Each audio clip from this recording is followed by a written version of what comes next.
자, 지금까지 여러분들한테 제가 STP 모델에 대한 설명을 해줬는데 그 이유가 뭐냐면은 우리 광고도 뭐냐면은 광고를 제대로 만들려고 하면은 STP를 제대로 설정해야 된다는 그런 생각이 들었어요. 어렵게 여러분한테 설명을 드렸습니다. 왜 그러냐면은 광고도 여러분들이 어떤 제품을 갖다 판매하려고 하면은 그 타겟 마켓을 알아야 되죠. 그죠? 예, 그래서 타겟 마켓을 어떤 사람을 갖다 내 타겟 마켓을 돼야 되는가를 알아야 되기 때문에 그 타겟 마켓 찾기 위한 어떤 그런 메커니즘으로서 세그멘테이션 그리고 이제 그 타겟 마켓에 대해서 우리 제품을 갖다 또 어떻게 소개하느냐가 중요하지 않습니까? 그래서 제가 제품 포지셔닝에 대한 이야기를 해줬는데 그래서 제가 그 마케팅 공학 모델을 통해서 여러분한테 보여줬는데 그걸 여러분이 충분히 제대로 따라온다 그러면은 여러분들이 광고를 할 때 어떤 타겟 마켓을 갖다가 어떻게 제품을 갖다 소개할 것이냐에 대한 어떤 그런 아이디어를 얻을 수 있다는 그런 생각이 듭니다. 자, 그러면 이제 여러분한테 제가 설명할 게 뭐냐면은 이제 광고에 대한 어떤 그런 이론적인 부분을 들어가도록 하겠습니다. 자, 광고에 대한 이론적인 부분은 무슨 얘기냐면은 사실 이거는 제가 광고를 본 역사하고도 관련된다는 그런 생각이 드는데, 그죠? 왜냐하면 제가 광고를 처음에 광고를 했을 때만 하더라도 제가 광고를 처음에 이제 대학교 들어가서 광고할 때만 하더라도 그때까지만 하더라도 광고는 뭐냐면 아직까지 1980년도, 1990년도인데 그때까지는 우리 광고라는 것도 뭐 대부분 다 뭐냐면은 이론적인 게 논리적인 구조였습니다. 논리적인 구조. 논리적인 어떤 그런 구조를 갖고 있었어요. 그런데 그게 갑자기 왜 그러면 논리적인 어떤 그런 구조를 갖고 있다가 갑자기 감정적으로 바뀌었을까? 감정적으로 바뀌었다는 얘기는 그걸 갖다 대변하는 히스토리카는 그런 사건이 있습니다. 그게 뭐냐면은 그 TTL 있죠, TTL. 여러분 TTL 광고 아십니까? TTL 광고? TTL 광고 20년 전에 했던 TTL 광고 알아요? 예. 그 광고를 기점으로 해가지고 우리나라 광고가 완전히 바뀌었습니다. 그 전까지만 하더라도 우리가 뭐냐면 광고라 하면은 대부분 이론적인 어떤 그런 걸 바탕으로 해가지고 대부분 다 영화관 같은 데 가면 광고 보면 아시겠지만 대부분 다 어떤 얘기 했었습니까? 자기 좋은 점만 막 주장했었잖아요. 그죠? 그래서 우리는 이게 좋고 뭐 우리 경제 제품에서 이런 게 좋고 이런 게 좋고 계속 그런 식으로 떠들기만 들었었는데 갑자기 TTL 광고가 딱 났는데 TTL 광고는 여러분 TTL 광고 한번 생각해봐요. TTL 광고 할 때 어떤 그 메이커가 어떤 자기들의 제품에 대한 우수성을 갖다 강조하는 그런 게 있습니까? 있어요, 없어요? 자기 제품 뭐 우리는 이런 게 뛰어나다, 이런 게 우수하다 하고 막 떠들어대는 그런 게 있어요? 없거든. 뭐냐면 웬 여자가 나타나가지고 그 여자의 어떤 그런 뭐 하나 감정적인 것 같다 이렇게 보여준 거 그거밖에 없었습니다. 그죠? 그래서 광고란 게 완전히 뭐냐면은 논리적인 어떤 그런 구조에서 갑자기 그냥 인간의 개성 쪽으로 완전히 바뀌었습니다. 인간의 개성을 갖다 강조하는 그런 쪽으로 바뀌어버렸어요. 그래서 우리가 이 광고의 어떤 그런 이론적인 부분도 찾아보는 것도 뭐냐면은 옛날에 그니까 제가 봤던 논리적인 어떤 그런 구조, 논리적인 어떤 그런 구조 관점에서 광고를 한번 볼 필요가 있다는 그런 생각이 들고, 그러고 나서 개성적인 어떤 그런 관점에서 우리가 바뀌는 그런 것들. 지금 보면 대부분 다 광고 어떻습니까? 광고 대부분 다, 그러니까 논리적인 구조보다는 개성적인 어떤 그런 구조로 대부분 광고들이 다 진행되고 있죠. 그래서 그런 어떤 이성적인 구조뿐만 아니라 논리적인 구조뿐만 아니라 개성적인 구조까지 양쪽을 다 살펴볼 필요가 있다는 그런 생각이 듭니다. 그래서 제가 제일 먼저 여러분한테 이야기 드릴 것은 무슨 얘기냐면은 광고의 논리적인 구조, 정보 처리와 관련된 논리적인 구조가 어떤 것들이 있는가에 대해 여러분한테 좀 제대로 설명할 필요가 있다는 생각이 듭니다. 그래서 제가 그걸 갖다 제가 책에서 보게 되면 책이 6장인데, 그죠? 163페이지 한번 봐요. 163페이지에서 이게 어디까지냐면은 163페이지에서 218페이지까지, 그죠? 예. 6장이에요, 6장. 그죠? 6장 7장인데, 7장까지 있구나. 6장 7장. 인지적 과정을 통한 태도 형성이라고 해가지고, 6장 7장이잖아요. 그죠? 예. 6장 7장을 보게 되면은, 우리 광고라는 것이 어떻게 보면은 소비자들한테 전달되는 그런 과정에서 도대체 우리가 학문적으로 알고 있는 어떤 논리적인 어떤 그런 구조들이 어떻게 작용되는가에 대한 그런 얘기들을 쭉 하고 있습니다. 무슨 말인지 제가 그걸 갖다 오늘 여러분한테 설명해 드릴 텐데, 그래서 먼저 이거 광고의 정보 처리 과정, 인지와 관련된 어떤 소비자 심리적인 어떤 그런 논리적인 어떤 그런 과정, 이 과정에 대해서 제가 여러분한테 먼저 좀 이야기를 드리고, 이 과정을 통해서 여러분들이 만일에 어떤 현재와 관련 없는 개성적인 것과 관련 없는 논리적인 어떤 그런 관점에서 광고를 갖다 만든다 하면은 그것도 저는 괜찮다고 생각하고 있습니다. 아직까지도. 그래서 여러분들이 논리적인 그런 관점에서 그러니까 광고를 만든다 하면 어떻게 만들어야 되는 그 생각에 대한 이야기를 하도록 해보겠습니다. 자, 이야기는 논리적인 구조를 설명하기 위해서는 내가 여러분한테 아주 쉬운 것부터 사례를 들 필요가 있다는 그런 생각이 듭니다. 자, 인간의 논리적 구조라는 게 어떤 것이냐, 그죠? 한번 생각해 봐요. 여러분, 아침에 일어나면은, 그죠? 이렇게 출퇴근할 때 있잖아요. 밖에 딱 나갈 때. 밖에 딱 나갈 때, 여러분 눈에 띄는 광고 있죠? 그죠? 또는 그 광고 중에서 여러분 관심 있는 광고도 있고 관심 없는 광고도 있지? 무슨 말인지 알겠습니까?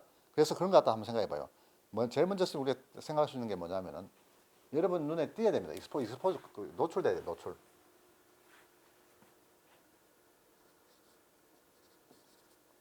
익스포저. 그죠? 예. 뭔가 노출되는 거예요, 그죠? 그래서 아침에 이렇게 이렇게 학교 가다 보면은 뭔가 광고가 눈에 띌 거 아니야. 그죠? 그럼 무시할 수도 있지? 그죠? 관심 있으면 어떻습니까? 관심 있으면 그걸 꾸준히 보겠죠? 그죠? 예. 그래서 노출될 경우에 관심이 있다 하면은, 인터레스트 있다 하면은, 인터레스트, 관심.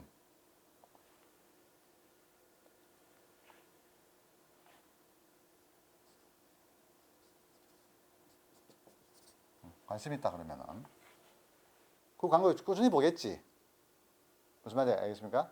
그래서 첫 번째 중요한 건 뭐냐면 노출입니다, 노출. 어떤 광고나 이런 것에 노출되는 거예요. 그렇죠? 노출되는데, 노출된 것 중에서 여러분들이 관심이 없다 하면 무시할 테고, 그죠? 관심이 있다 하면 어떻습니까? 꾸준히 볼 거 아니에요. 무슨 말인지 이해갑니까? 예. 그래서 꾸준히 본다는 얘기는 무슨 이야기냐면 그거 갖다가 해석하려고 할 거예요, 해석. 그죠? 그래서 여기서 뭐가 등장하냐면 어웨어니스가 어웨어니스. 어웨어가 됩니다.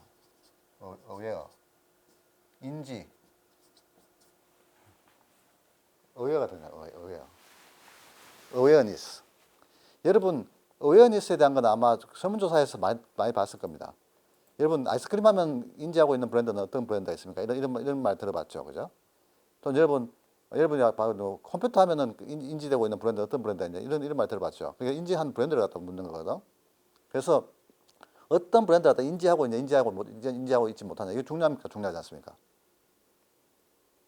중요하죠. 그죠?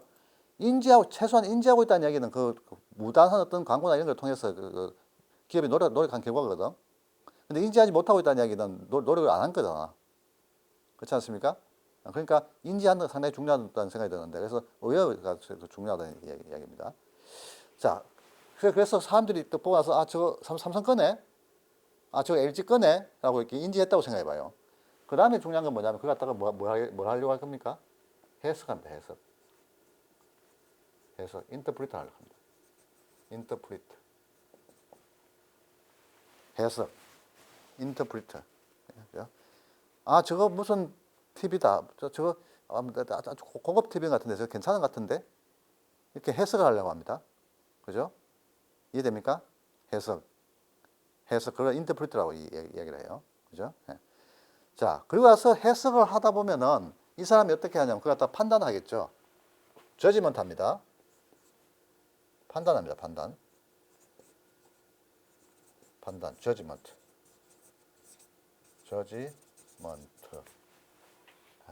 옆에 막 다 찍힌다. 저지먼트. Judgement. 저지먼트. 판단해요. 그죠? 그래서, 저건 좋은 거다. 나쁜 거다. 저건 최고다. 나쁘다. 경쟁력보다 못하다. 이런 어떤 그런 판단합니다. 이해됩니까? 판단해요. 그죠? 그리고 나서 여러분들이 어떤 생각을 하냐면, 판단했다 그러면은, 일단 판단한 것으로 그냥 멈추고, 그냥 여러분이 어떤 판단한 것 갖다가 어떻게 할 가능성이 많습니까?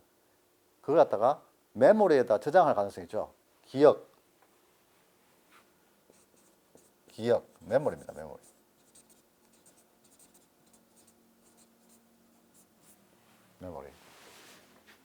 자, 인간의 심리라는 게 이런 복잡한 과정을 갖다 살펴보고 있는데 문제는 인간의 심리라는 게 이 중에서 아직까지도 제대로 못 밝힌 게 있는데 그게 뭐냐면 메모리예요, 메모리. 무슨 말인지 알겠습니까? 인간의 메모리가 도대체 어떻게 구성되어 있을까? 메모리는 단기 메모리가 장기 메모리가 있는데, 그죠? 우리가 어떤 삼성 걸 보고 봐야 삼성 게 좋다라고 판단했다 하면 그걸 갖다 우리 메모리에 다 기억을 시킬 거 아니에요. 그죠? 근데 그걸 어떻게 시킬까? 여러분, 메커니즘 궁금하지 않습니까? 그죠? 뭔가 이렇게 갖다 붙이는 것도 하여튼 간에 머리에다 뭐 기억하는 장면이 있을 것 같은데 그다 갖다 붙인데 여하튼 간에 그거 어떻게 작동되는지 모르겠는데 여하튼 간에 그 기억하는 그런 장소가 있습니다. 그게 단기 메모리하고 장기 메모리가 있는데, 그죠? 그래서 기억을 시킬 거예요, 여하튼 간에. 무슨 말인지 알겠습니까? 기억을 나중에 여러분들이 기억을 제대로 이렇게 시켜놨다 하면 나중에 돌이켜서 그걸 갖다 그 기억을 다시 회생시켜가지고 실제 제품 구매할 때 삼성 걸 살 수 있겠죠. 무슨 말인지 알겠습니까? 네, 그래서 이렇게 하다가 실제 가서 이제 제품 구매 쪽으로 구매할 시점이 돼가지고 구매 여부가 발생합니다. purchase intention. purchase intention.